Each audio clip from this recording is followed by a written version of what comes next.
Hey everyone, thank you for watching Buddha Armory. What I have here on my table today is a Winchester Model 190 22 LR tubular fed semi-auto rifle.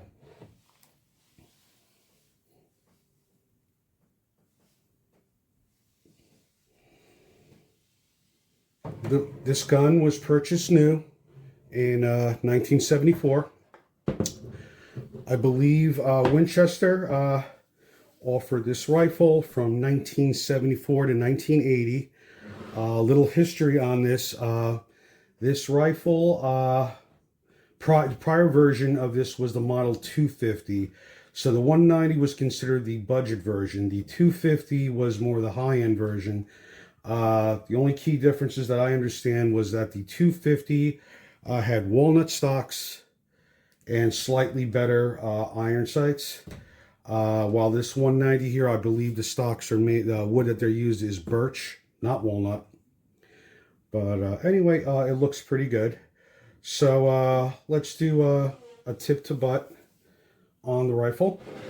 So this rifle, a tubular magazine, holds 15 plus 1 round of 22 long rifle. I believe that they also offered this, or they sold it as being able to shoot 22 long rifle, 22 long, and 22 short. However, from what I've read, the 22 short and 22 long was not reliable in this rifle. Therefore, Winchester dropped the marketing, I guess, for lack of a better term, that this you could shoot 22 short or 22 long in these rifles. So barrel just says 22 long rifle. Interesting story about this rifle. So this gun was purchased in 1974 by my dad. For whatever reason, I guess it was an impulse buy. For whatever reason, he bought the gun and brought it home. Never fired it. It basically stayed inside its Winchester factory box for about 47 years. When I came across it, I asked if I could have it. He's like, sure, take it. Gave it a good cleaning. Cleaned out the action. Gave lubrication. Barrel, magazine tube, action. And I took it out to shoot. This rifle has iron sights. You can adjust it for, drifting it for windage. Elevation, I think, is somewhat adjustable, but I never really used it. Not a fan of these type of iron sights anyway. The original scope that came with this was a Weaver style rimfire scope. I think it was 4X. Terrible eye relief. Terrible. So I took that off and I wanted to put something modern on it. So what I did was I purchased a dovetail to Picatinny rail adapter, and that allowed me to mount this CV Life 2.5 by 10 by 40 red and green illuminated illuminated scope, not red dot, but yeah, and that was much easier to use than the original Weaver scope that came with this rifle. This rifle, it does not have last round hold open. And like I said, it's a 15 plus 1, one pin to remove the trigger group.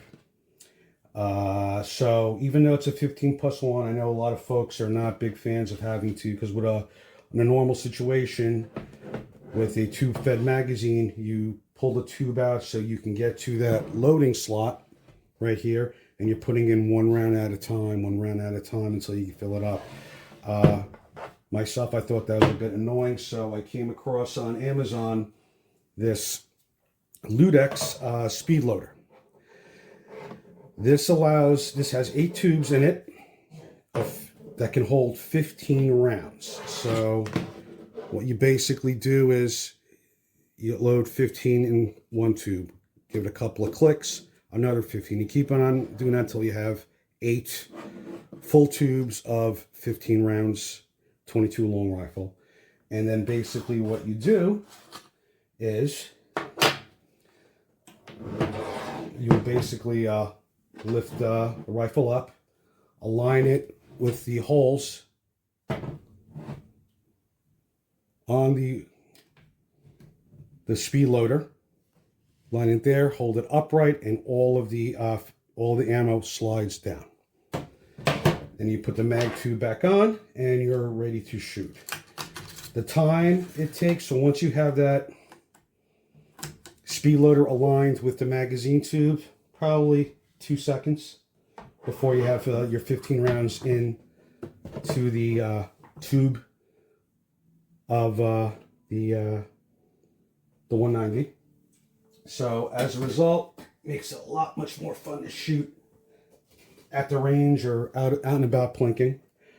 What else? Maintaining it, it's a little bit of a bear to for cleaning and what have you. So this is a limited breech 22.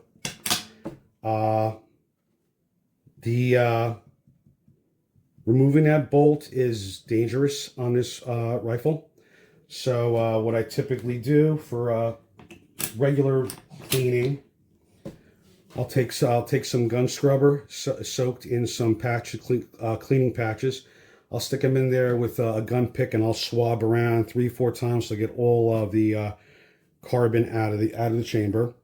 I'll then take a couple of swabs, a couple of patches sprayed with some Cleanse Oil CLP. Same thing with the gun pick, swab around there for some additional cleaning and lubrication.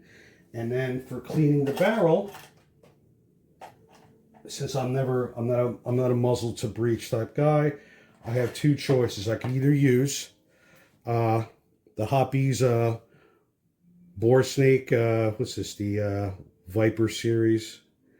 They have one, this I'm holding actually 9mm, but there's one for 22 long rifle in addition to 223. So it's either a bore snake or the Otis Patriot series kit. This allows me to take their cable, run it through the action. I can attach either a jag that holds patches, so I can run patches through. It also has a couple of brass brushes I can also run through the action with their cable inside. So that's how I maintain the barrel. If I want to do a deep cleaning on the gun, I have to pop out that pin to remove the trigger group. Once the trigger group's exposed, you have the entire access to the entire action. Don't remove that bolt unless you're looking on spending up to a half hour trying to get the recoil spring and recoil guide rod in behind that bolt. It is an absolute bear. It'll take you a long time because that recoil spring goes from the action through a hole into the stock. There's no way it sets. You just keep on, and a lot of times if you move so much as a centimeter, that spring will fly. So my recommendation is don't take it out at all. What I do is I take aerosol of gun scrubber. I blast the entire action out. I'll then follow up with some compressed air. Wipe down any droppings that may come. Then I finish it off with Otis dry lube, or a light spray and wipe of the Cleanse Oil CLP. And since I've been doing that, I've had absolutely no issues. The gun runs fine. Almost no failures to feed, failures to eject. It's been pretty reliable. So that's about it on this rifle. Runs well. You don't see too many folks using tube-fed rifles, and I think a lot of it's got to do with the amount of time it takes to reload. But with that speed loader that I showed you, it makes it a lot more pleasurable. So anyway, thanks for watching. Appreciate it. Take care.